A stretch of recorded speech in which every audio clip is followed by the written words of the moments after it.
En 2009, malgré la récession économique, la ville de Gatineau a vu une augmentation de 19 des mises en chantier de maisons neuves. L'année 2010 s'annonce exceptionnelle pour les vendeurs de maisons. On a encore une pénurie de maisons. L'année passée, on en avait trop. Cette année, on n'en a pas suffisamment. Pénurie de maisons signifie augmentation de prix. Depuis quelques années, le prix moyen d'une maison a fait un bond vertigineux. À la fin de 2008, début 2009, on parlait d'une médiane, alors un prix moyen de 186 000. Cette année, on est déjà rendu à 199 000.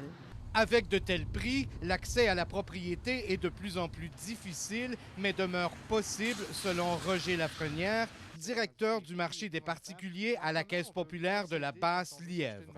Bien, effectivement, les prix des maisons augmentent, mais on peut dire un jeune couple, il y a possibilité de faire l'acquisition d'une maison quand on parle d'une possibilité d'une mise à fond minimale de 5 Mais l'autre élément, là, le ratio qu'on appelle, nous, en termes financiers, qu'on voit habituellement à 35 des revenus. Donc, si notre ratio est en deçà de 35 on juge que le ratio est convenable pour avoir un remboursement hypothécaire. L'augmentation du prix des maisons se traduit inévitablement par une hausse de loyer. En 2005, le loyer moyen à Gatineau s'établissait à 653 comparativement à 636 en 2005, soit une augmentation de 2,7 C'est à Gatineau que les loyers sont les plus élevés au Québec. Selon François Roy, le coordonnateur de Logement Occupe, de nombreux ménages dépensent une grande partie de leurs revenus pour se loger. Au-delà de 14 000 ménages qui assument plus que la norme reconnue, donc de 30 sur le territoire de la ville de Gatineau, et tout près de 3 000 ménages qui assument plus de 80 de leurs maigres revenus pour se loger. On appréhende que cette situation-là va s'être détériorée au prochain recensement. En octobre 2006, Gatineau s'est doté d'une politique en matière d'habitation.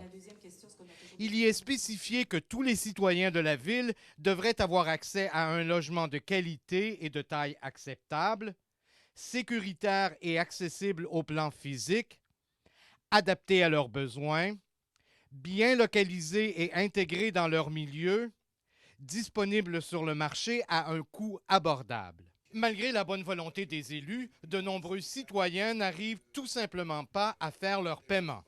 À l'heure actuelle, ce qu'on constate, c'est qu'il y a des records d'inscription à la Régie du logement pour non-paiement de loyer.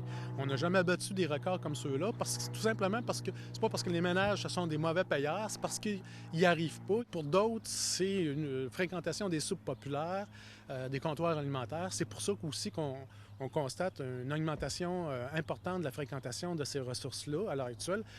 Puis pas uniquement auprès des ménages qui sont sur l'aide sociale. On voit de plus en plus de ménages travailleurs à fréquenter ces organismes-là parce qu'ils n'arrivent tout simplement pas à boucler le budget avec des coûts de loyer comme on a ici à Gatineau. La pénurie de logements dans la région s'expliquerait en partie par le désintéressement des promoteurs à construire des unités locatives.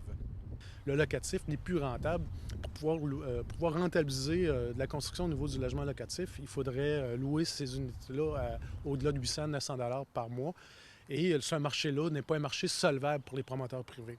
Si de nombreux experts affirment que la récession économique sera bientôt chose du passé, pour de nombreuses familles, le combat quotidien pour survivre est loin d'être terminé.